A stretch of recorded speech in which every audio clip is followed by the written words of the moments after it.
Hey guys, this is Coated Steel and welcome to another tutorial another lesson in electric circuits. So, if you guys remember, last time was our first video in the series of electric circuits, and what we talked about was what voltage, current, and resistance were. And we talked about the relationship Ohm's law. So what are we going to talk about this time? We're going to talk about what a circuit is, what a voltage source is, current source, resistor symbol, and nodes, loops, and branches. Before we get into that stuff, though, guys, all of my videos soon here are going to be tagged with my name, Coated Steel, so you guys should just be able to type that in and you can find all of my videos. You should be able to find all of my videos easily here very soon. So, anyways, that's all I kind of have to say for this time, so let's get started with actual electric circuit stuff. So, what is a circuit? A circuit, I'm just going to give you guys a nice definition for what a circuit is. It's nothing more than this. It's a closed path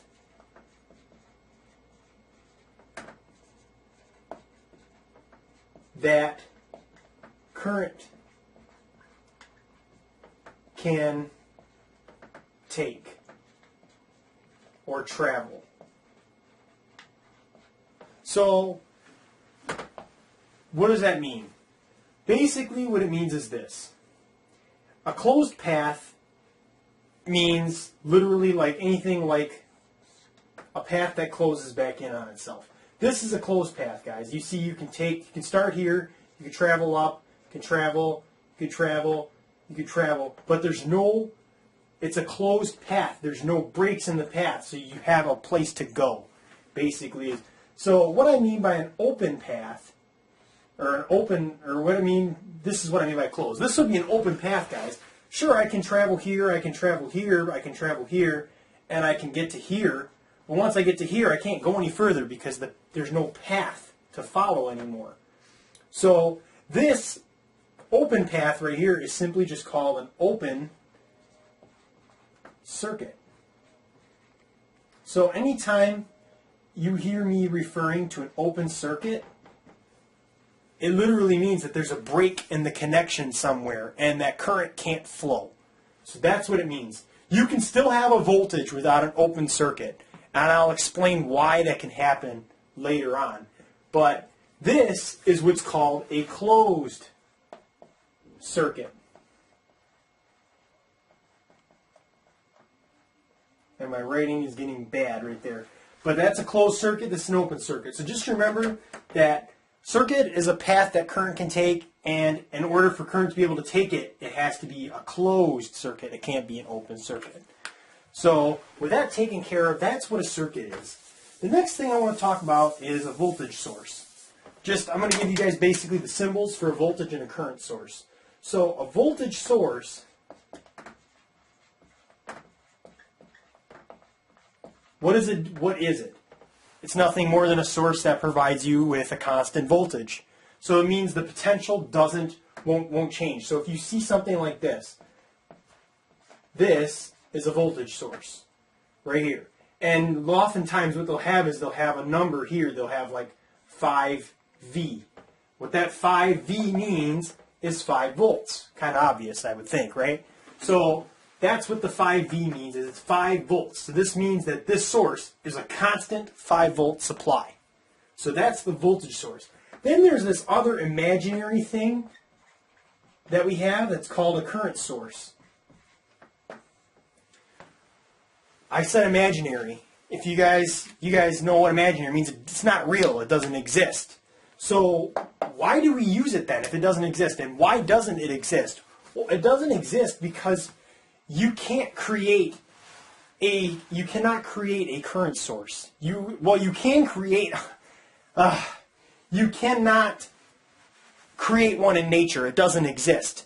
There is no such thing as a current source that exists in nature. But there is voltage sources. We actually are voltage sources because we can source voltage to something. Anytime you get a static shock of something, that's voltage traveling from your body, a difference in potential travel that crossed your body to the other surface that you're touching. So a voltage source exists. A current source doesn't exist. It's nothing more than a model that we use.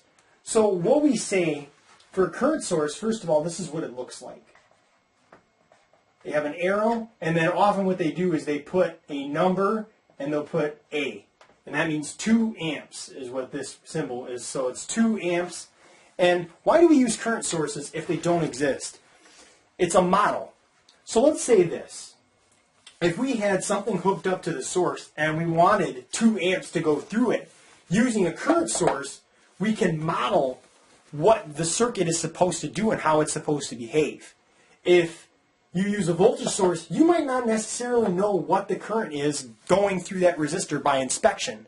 So oftentimes what a designer will do is they'll insert a current source temporarily and say, I want a current of X going through the circuit, but I don't necessarily know what voltage will provide me with that current through that resistance.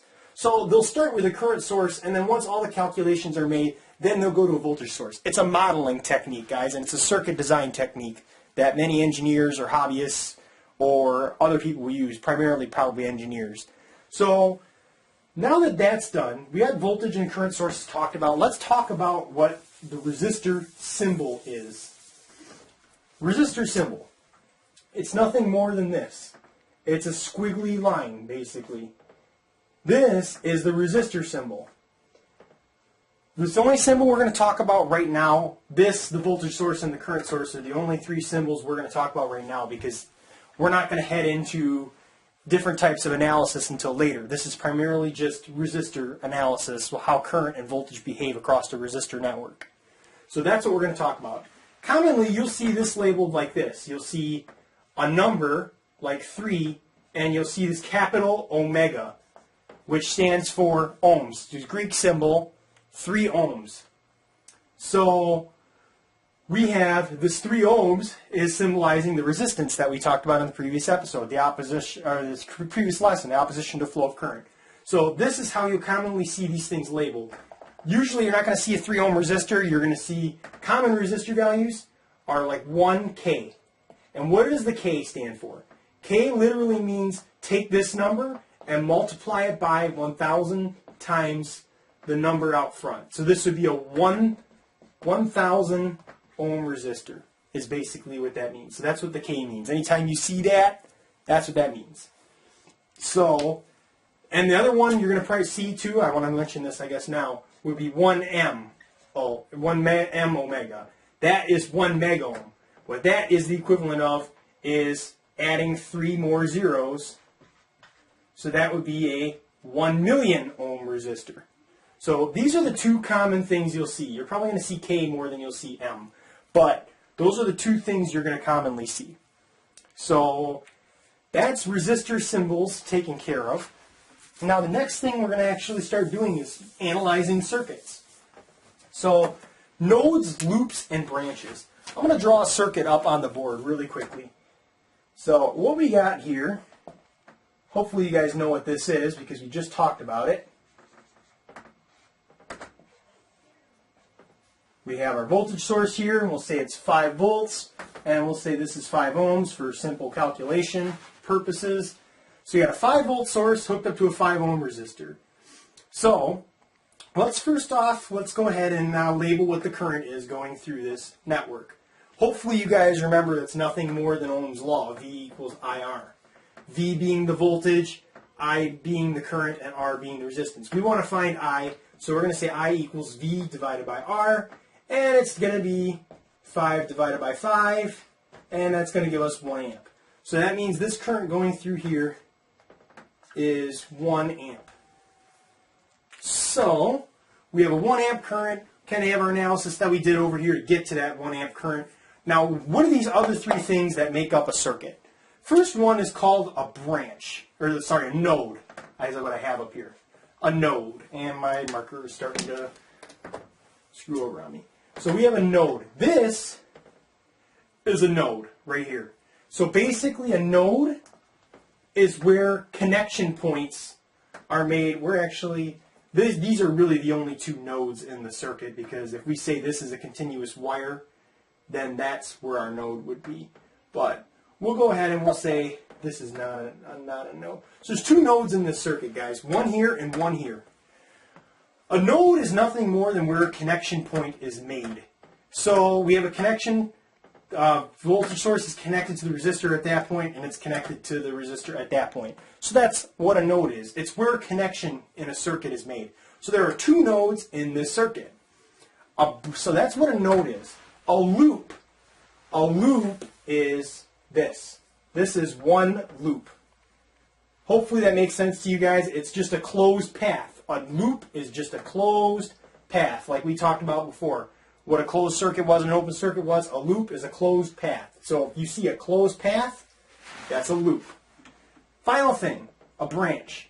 Branch is nothing more than like the leg of a component. So if we had a resistor sitting by itself over here, this is a branch, and this is a branch of the component. They're basically the legs of the component. So let me show you guys kind of. This is what a resistor looks like in real life right here. This is a 1 kilo ohm resistor, and this is kind of what it looks like. And this is a branch, and this is a branch. So you guys can see it's got two legs.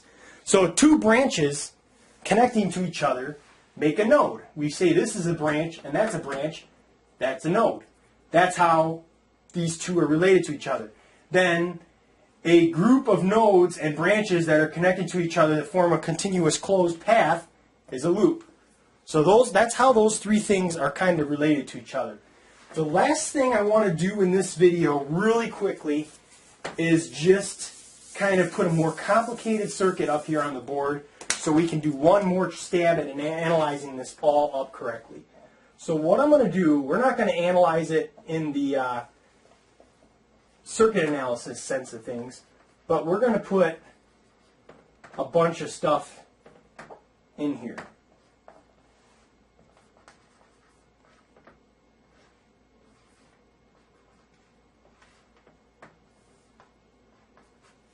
Okay, so hopefully this, you know what all of these symbols are by this point, because that's what the whole purpose of this video was. So let's kind of identify some of these stuff. This stuff here. First of all, this is a circuit because it's a closed path. So if you guys kind of want to quiz yourself on this stuff, pause the video because I'm going to go through what all of this stuff is. So this is a voltage source right here. This is a closed path. This is a closed path. So this is indeed a circuit. There's no break in the connections anywhere, even though this line's faded. And then we got our voltage source here. So that's where the voltage source is at, and I even stuck a current source in it over here. So we have a voltage source and a current source in this circuit. Hopefully you guys can see all of these elements exist in this circuit. But the key is identifying where they're at. This is a resistor, this is a resistor, and this is a resistor. So that's where the resistors are at. And then how many nodes do you guys think are in this circuit? Now that's an interesting question.